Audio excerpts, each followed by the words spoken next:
What I'll do for you is I will describe in some detail all of the challenges going on around Latin America, only to conclude that everything I say is much worse in Haiti. Welcome to Canusa Street, a podcast at the intersection of the issues and policies between Canada and the United States. Here are your hosts, Scotty Greenwood and Chris Sands.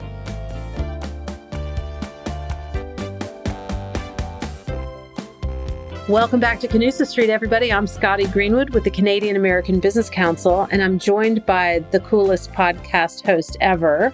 Maybe not the coolest, the smartest, and the funniest. Chris Sands. Hey, good to see you at Wilson Center. Good to see you, Chris. Thanks very much, Scotty. And I have to say this is awkward because our guest today shares a podcast with me over at the Wilson Center. And so I might not be able to be the coolest with him in the room. So I'm excited that we're going to have an opportunity to talk with your super smart colleague, Benjamin Gedan. We're going to talk about something that I've been thinking a lot about in the Canada-U.S. context, especially since the North American Leader Summit, but could definitely learn more. And that is what's happening in Haiti, the current state of affairs in Haiti, what Canada, the United States, and the world are doing, and what it all means. And one of the reasons, Chris, that we thought it would be good to talk about this is it's a subject that could come up, likely will come up when President Biden and Prime Minister Trudeau get together in just a few short weeks in Ottawa. So with that, why don't I turn it over to you to introduce your brilliant colleague? Absolutely, Scotty. And I'm really excited to have my colleague at the Wilson Center, Benjamin Gedan, who is the director of the Wilson Center's Latin American program and also of its Argentina project. I also know him as a colleague over at Johns Hopkins, where he's an adjunct professor and a great one. Students love him. I know our listeners will as well.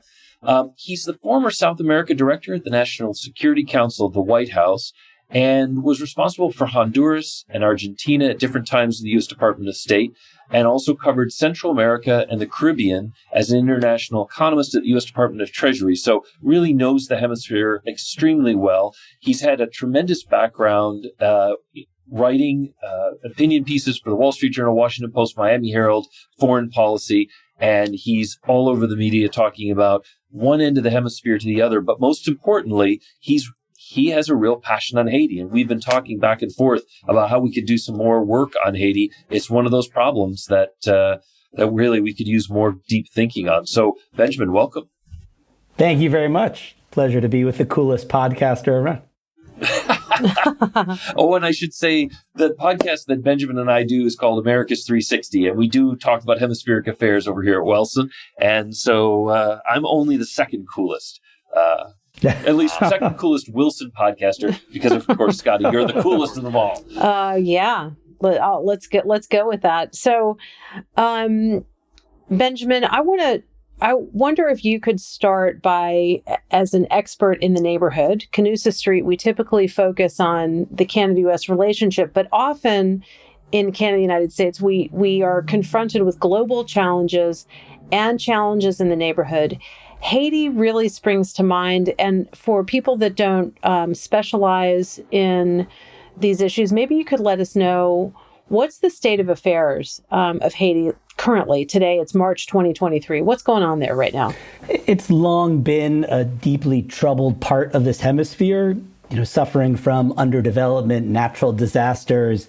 In particular, what comes to mind is a devastating earthquake in 2010. The results of that have been, greater economic and humanitarian struggles. And so all of that provided the context for this really terrifying surge in gang violence that we've seen over recent years. It began even before the shocking 2021 assassination of the Haitian president. And in fact, he allegedly was engaging with criminal gangs in Haiti at the time that had relationships with economic and political elites. But since his death, Haiti has been overcome by really an extraordinary explosion of not only gang violence, but political infighting and a collapse in Haiti's basic democratic structures. And so what you've seen is a country that had suffered from all of these maladies, humanitarian, economic, political, natural disasters, and all of it compounded by the government that no longer has democratic legitimacy, late on holding elections. It's It's an acting prime minister overseeing a country that is increasingly controlled by criminal gangs.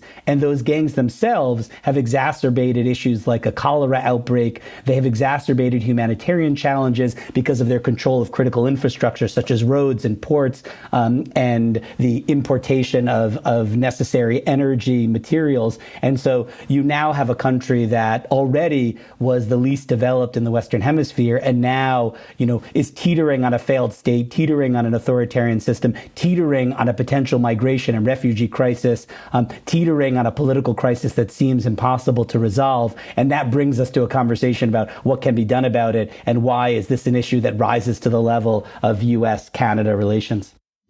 That's a great overview. And why don't you just continue where you left off, which is, why is this something that the U.S. and Canada should pay attention to? The refugee migration crisis is one really obvious part, but why else? Yeah, I'd say there's humanitarian issues and compelling moral arguments for why countries that are nearby and with resources such as the United States and Canada should be more involved. So even setting aside the very real possibility of a destabilizing refugee crisis, and I should note, we're already seeing surges of Haitians coming toward the United States and Canada, including through this perilous jungle borderland between Colombia and Panama known as the Darien Gap, where, refugees and migrants suffer from criminality and thirst and, sort of you name it, of the risks that can occur there. But sort of even setting that aside, there's, I think, a compelling humanitarian argument that people living in an area where they can't get basic education, they can't get health care, they're at risk of gun battles. Families don't want their children to leave their homes. The national police is either co-opted or completely overwhelmed. I think that alone is a compelling reason, but sort of going beyond that are the possibility that as bad as things are, it all gets much worse, with real catastrophic impacts for the neighboring Dominican Republic, for the migration routes toward the United States and Canada, and ultimately for the destination of many of these migrants and refugees, the United States and Canada and the rest of North America. Yeah, the moral case is compelling. The strategic self-interest, security, economic makes a lot of sense. Let me ask one more, and then I'll turn it over to Chris. But you mentioned the Dominican Republic, and if people aren't familiar with the geography, Haiti and the Dominican Republic share sort of the same rock sitting in the ocean. And why is it, in your estimation, Benjamin, that the Dominican Republic is a completely different scenario than Haiti? They're just, they're sort of one block away. What's the history on that for us? I mean, the histories and political systems are highly heterogeneous on the island of Hispaniola, and I think there's a lot of study that has gone in to try and understand the different outcomes. I think, importantly, Haiti has had it very difficult from the very beginning. It was one of the very early examples of an Afro-descendant country earning its independence and fighting for it from France, and afterward being punished for having done so by countries, including the United States, that had been anxious about the idea of slave rebellions and of the independence of Afro-descendant communities. In fact, the Haitians would end up paying reparations to France, their former colonial masters, for, a century afterward. And so I think for a lot of reasons, including poor governance and bad decisions within Haiti, authoritarian rule, but also a lot of burdens imposed upon the young independent Haitian state, that Haiti has had such terrible outcomes. We've also referenced some difficult geography, and that Haiti itself has been subject to repeated natural disasters that have impeded its development. Benjamin, I want to tease you out a little bit on the Canadian connection. And we've talked about this before, but so it's a bit of a softball. But why Canada? I mean, the Canadians are very nice people. Obviously, the moral case sways them. But in looking at relations within the hemisphere, why does the U.S. turn to Canada to help with a project like Haiti?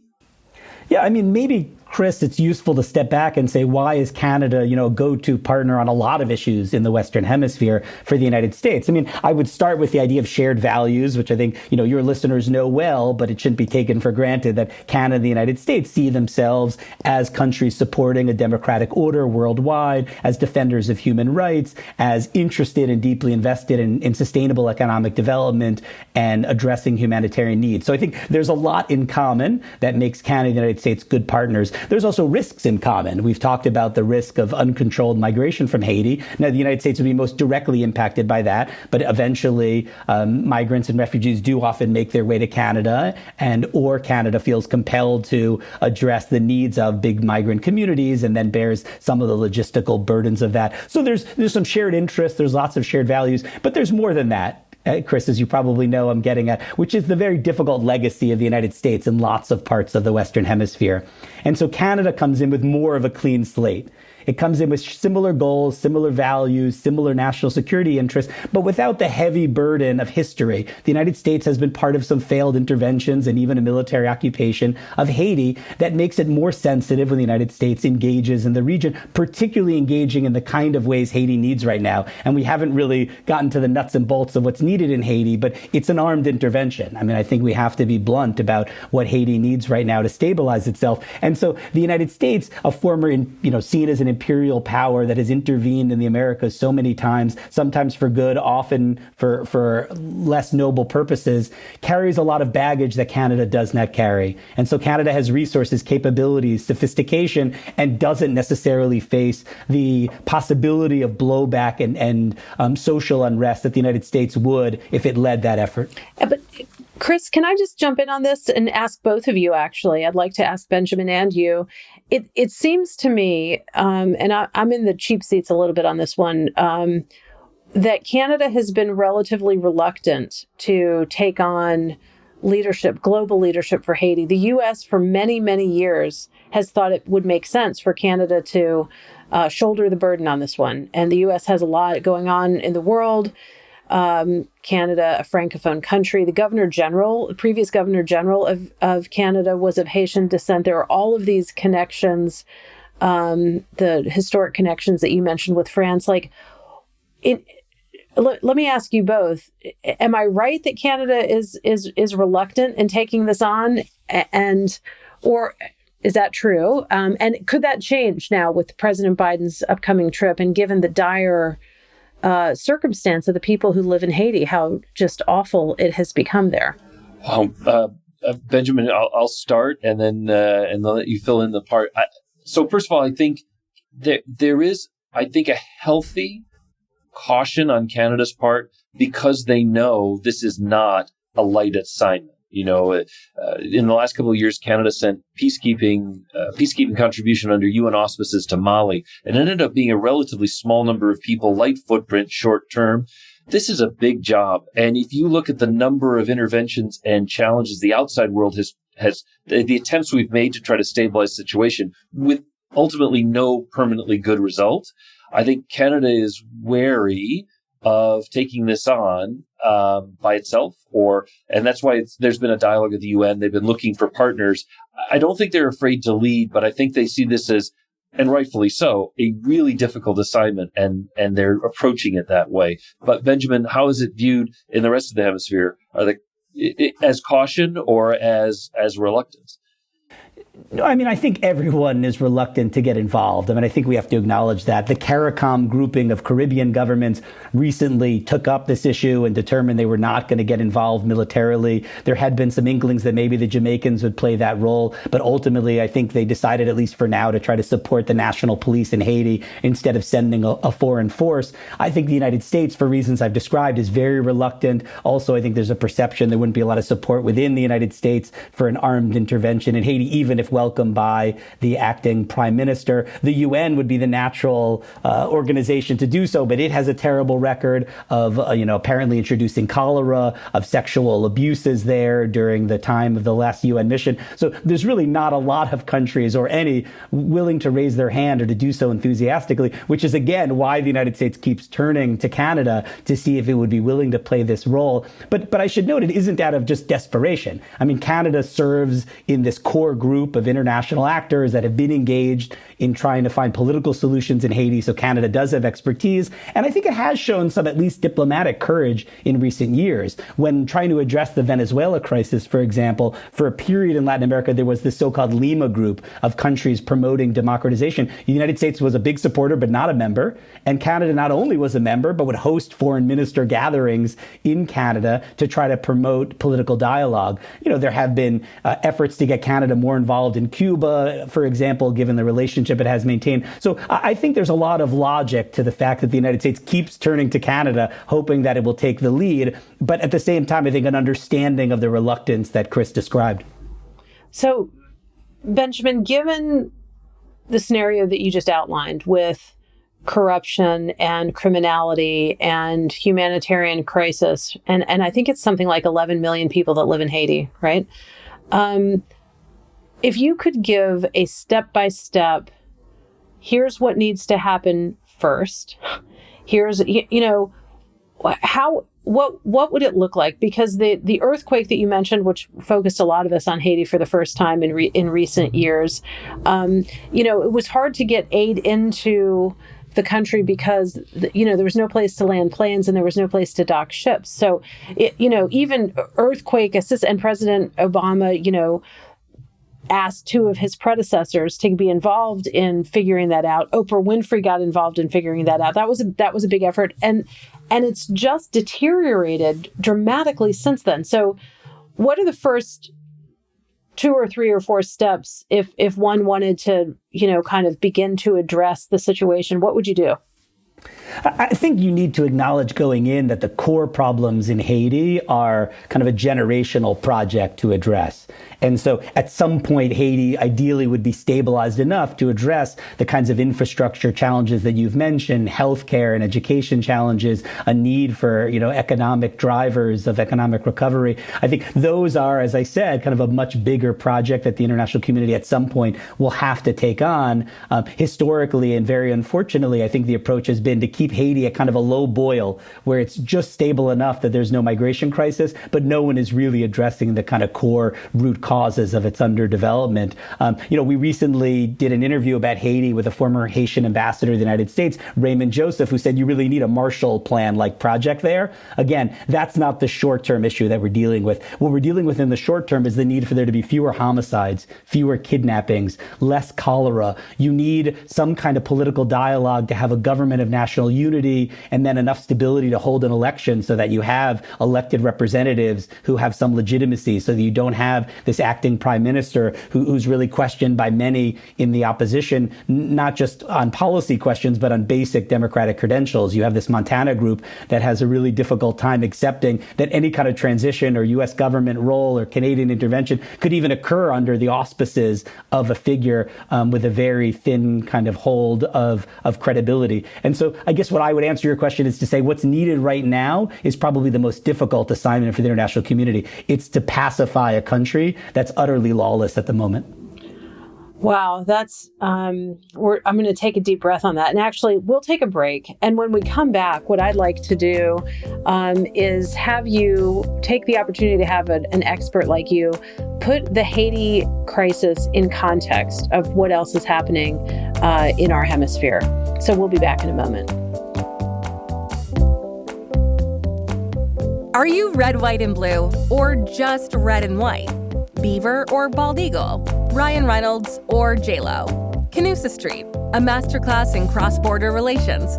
This is where Canada and the United States intersect on the policies and issues of our two great nations.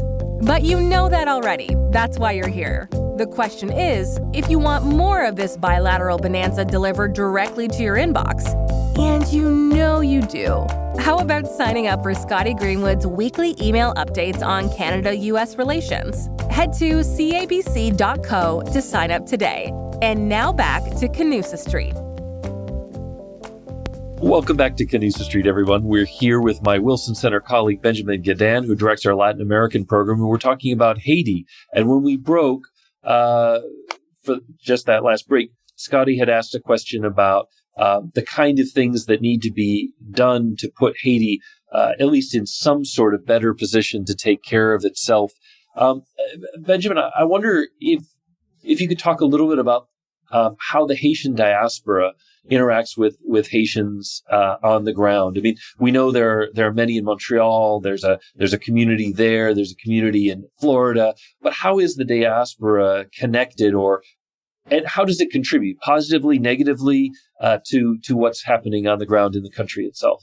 The Haitian diaspora is extraordinarily successful. I mean, the president of Harvard University, I think, is, a descendant of Haitians, and that's just one of countless examples of Haitians abroad. The Haitians, I think, see that with pride, but also experience a brain drain of a lot of competent and inspiring figures who are no longer contributing directly to society. On the other hand, I think they do mobilize very effectively to make sure that, for example, in Washington, the U.S. Congress remains engaged, as it should be, on really important issues related to Haiti. To me, pointing to the diaspora, it's a resource, it's inspirational, it promotes, international engagement, but it also shows what Haiti is capable of when you create a society in Haiti with enough peace and enough resources to allow, all of this Haitian talent to express itself, in the arts and in politics and economics. And so it gives you a reason to be optimistic about a really troubled place. And in that regard, is there a lot that the diaspora community today is doing, rallying support? We've seen this with other earthquakes, other disasters and certainly we see it now in Canada with Ukrainians who are worried about the Russian invasion.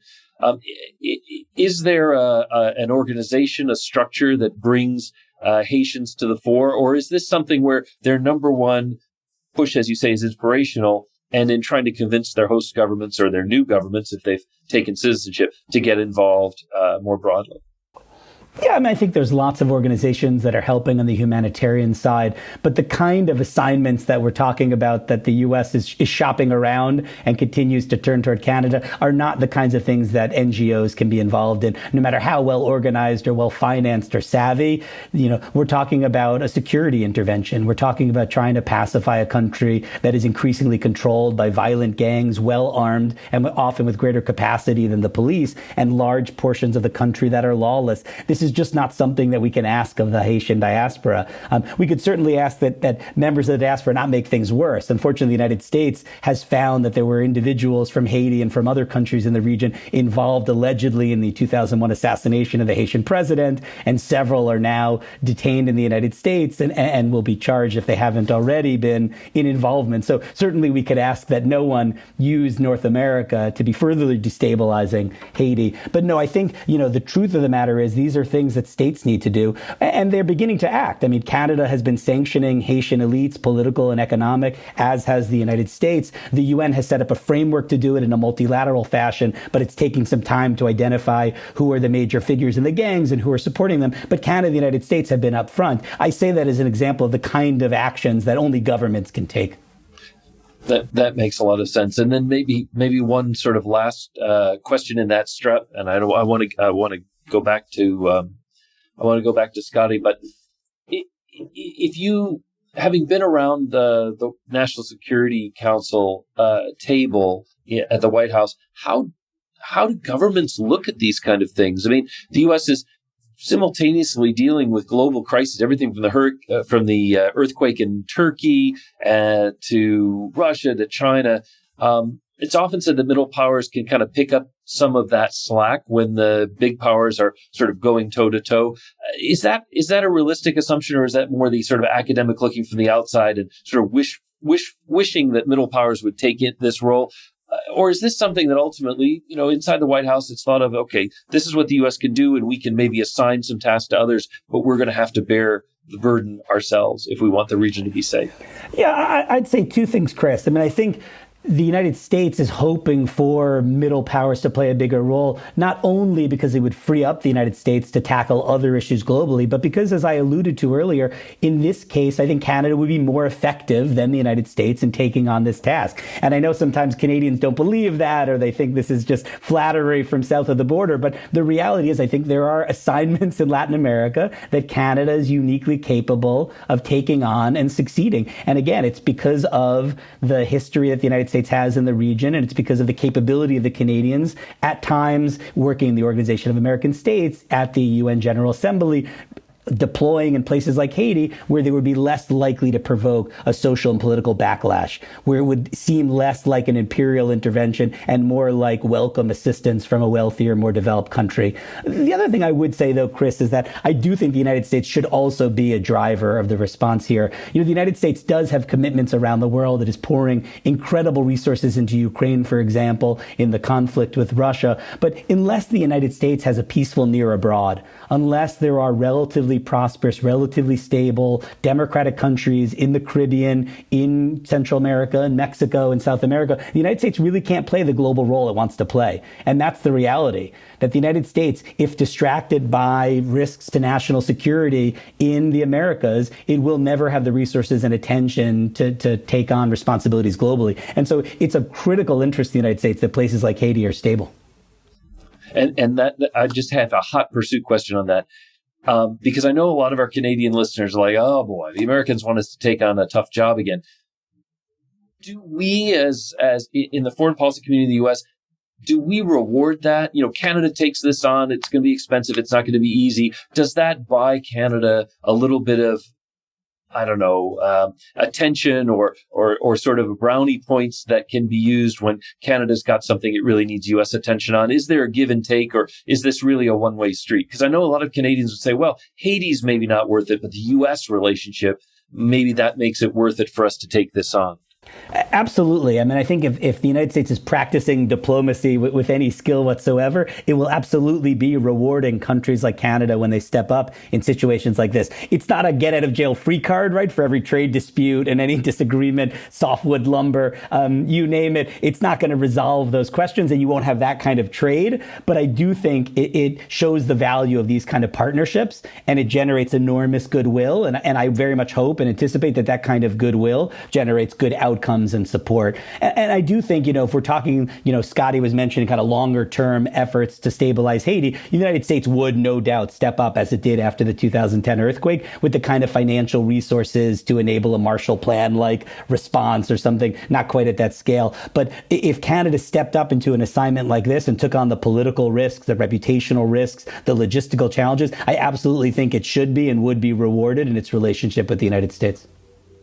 I agree entirely with that, Benjamin. That I don't think there's any doubt about that. And by the way, Canada needs to replenish the well of goodwill with the United States. It needs to gain some leverage. It needs to do a number of things. And whether it's going faster on development and processing of critical minerals, which is something the U.S. cares a lot about, or it's taking on a giant challenge like this. I agree, Benjamin. I think the U.S. would notice. So I'm still struggling to figure out what the actual first step is.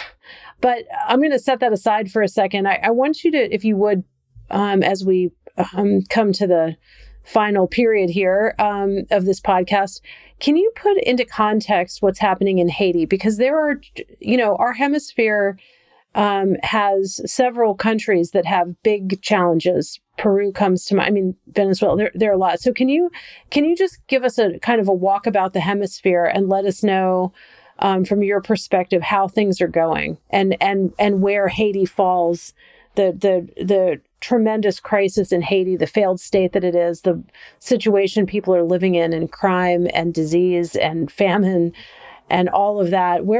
How does that compare to the neighborhood? It's an important question, Scotty. What I'll do for you is I will describe in some detail all of the challenges going on around Latin America, only to conclude that everything I say is much worse in Haiti. Okay. And the problems are quite serious elsewhere. You've alluded to Peru, which is, cycling through president after president with corruption scandals. It right now has a leader who, took over from a president who attempted to close Congress and now is been detained. He was subject to corruption allegations. In Ecuador, the president now may not finish his term either. That's next door in the Andes. Argentina, which is the second biggest economy, had nearly 100% inflation last year and is now heading toward a recession and potential, political consequences of that. The vice president was nearly assassinated a few months ago. Chile, one of the most stable countries in the hemisphere, just in 2019 had massive rioting go on, really shocking South America, and is now going through a really difficult constitutional reform process. You have 3 dictatorships in a region that, other than Cuba, had become fully and robustly democratic. Those are in Venezuela and Nicaragua. And in Cuba, you have 7 million Venezuelans who have had to flee their homes in the last 10 years or so, given the collapse of the democratic system and also the economic trials that they have been through and hyperinflation. And so Central America and the northern part of it, Honduras, El Salvador, Guatemala, also really captured by organized crime and gang violence, enormous migration challenges. So the region is just finished what is often referred to as another lost decade, another 10-year period like the 1980s with almost no growth. The political consequences have opened the door for populist and authoritarian type figures. In the midst of, the democratic backsliding, these figures have emerged with, the kinds of shallow and hyper-partisan and polarizing responses that undermine institutions and don't ultimately answer the real challenges. That's a quick kind of walk about the region. And again, everything I said, I hope, seems, intensely urgent and really worrisome. And yet, returning, Scotty, to our theme for this conversation, everything is much worse in Haiti. It's often, said that Haiti is, the only country with a last name. Haiti, the poorest country in the Western Hemisphere, as it's often described. And again, that was a description of Haiti in the good times, with some political stability and some hope for, finding solutions to chronic underdevelopment. And these are not the good times in Haiti. Thank you for that. And it's sobering, and it puts in context how really fortunate Canada and the United States are just to have it, as tough as it is, and the challenges that we go through in our political and governance systems and lack of faith in institutions. It is a relatively good problem to have. When you think about in comparison. I don't think, Benjamin, you mentioned Mexico in your tour de force. Did you? Because I'd love to hear, again, if there are any countries you didn't mention in our neighborhood, let's go ahead and tick those off too, and then we'll wrap up here this rather depressing and sobering conversation. Mexico is an interesting one for our conversation because it has been active with the United States diplomatically in trying to find solutions for Haiti. The current president of Mexico, known as AMLO, Andrés Manuel López Obrador, does not have a very active foreign policy. He hardly ever travels. He sort of engages in the NALS, the North American Leaders Summit process, but generally is disinterested in foreign policy. But he's taken an interest in Haiti, which I think should be encouraged. On the other hand, he's not an ideal partner. He is someone who is now at war with his own electoral institutions, seeking through the Mexican Congress to deprive it of the resources it needs to keep Mexico's relatively young democracy functioning properly. And so, in some ways, he's an imperfect partner in this. But, Haiti needs all the friends it can get, and it needs the kind of courageous foreign ministries and presidents who are willing to, attempt something with very little upside and a real possibility of backlash. And so I would say in Mexico, things internally are unsettled in the run-up to the next Mexican election, but yet I think it should be encouraged that Mexico is trying to engage with the U.S. on Haiti. I agree with you, and I'm glad to hear you say that, and I'm also grateful to you for this conversation. And I think what I'd like to propose is that as we wrap up here, Chris, maybe we should think about some members of the Haitian diaspora, because I'm just stuck with, tell me something concrete that can be done, because people of goodwill are so worried about Haiti, and the challenges are so large that, I want somebody to say, here is like literally where you start. And I think Benjamin said it with restoring peace and order. So how do we do that? And whose military is the UN? Have they straightened themselves out enough so that they can come in, have a force come into the country? Like, what does that look like? Or are we at risk that some other countries that are not so friendly to us decide to try to take over and restore order? So, Chris, what about that as a follow up to this? Because Benjamin just outlined a whole lot of things we need to think about, and I want to continue the conversation. Well, I think one of the things that Canada and the U.S. share is there's a lot of unofficial development assistance that goes on because of church groups and others. And for years, I think Canadian and U.S. church groups have worked in Haiti to try to make a difference in a small way. It might be running a small school or a program for meals or for clothing. And what I'm taking away from the conversation with Benjamin is that in order for that kind of activity to continue, and that's what a lot of us individually have tried to do with Haiti on our own, we need the security environment. And that's something states can do, and probably only states can do. And as much as we want to help, maybe the best thing now is to find a way to get the governments to take that challenge on and maybe just create a little more space so that the generosity and the compassion of people in both our countries can really do good work in Haiti and add some Absolutely. value. All right, Benjamin, I'm going to leave you one last opportunity to give some advice based on your time in the White House and in the State Department, and understanding that President Biden is about to travel to Ottawa to see his counterpart, Prime Minister Trudeau. What do you think he should say? What should the president? I think this topic will come up. What do you think the president is being briefed to say, and what do you think he should and will say?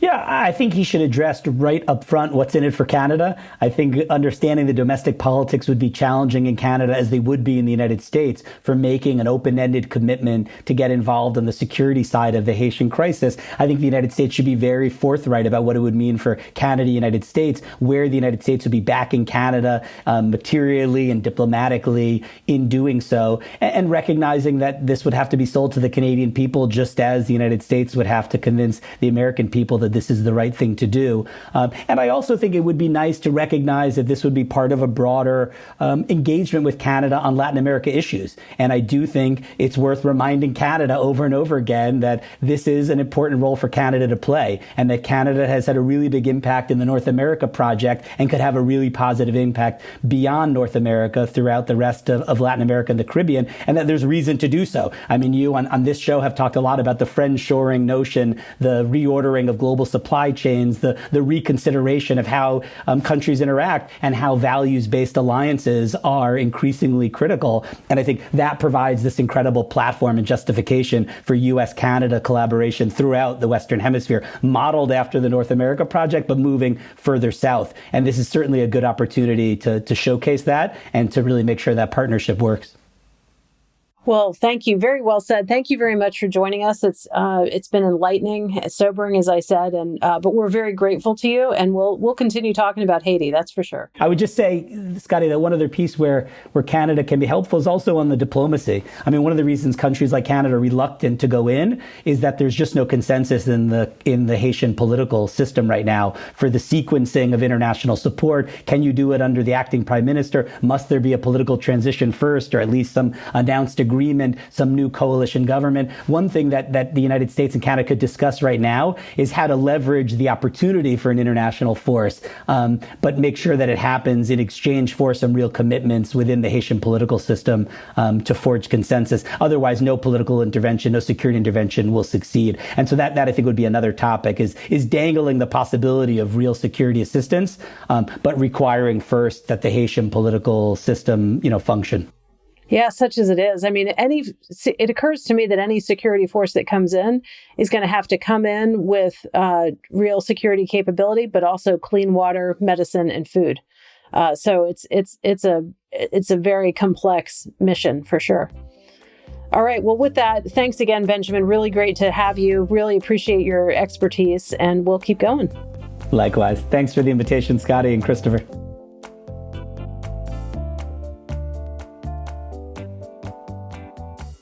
Oh gosh, Chris, this could have been our Thanksgiving episode to count our blessings, because my gosh, when you realize the state of people's lives right here, not far away, not across the world, but right here in our neighborhood, talking to Benjamin reminds me about how truly fortunate we are, and I've that was my biggest takeaway from this.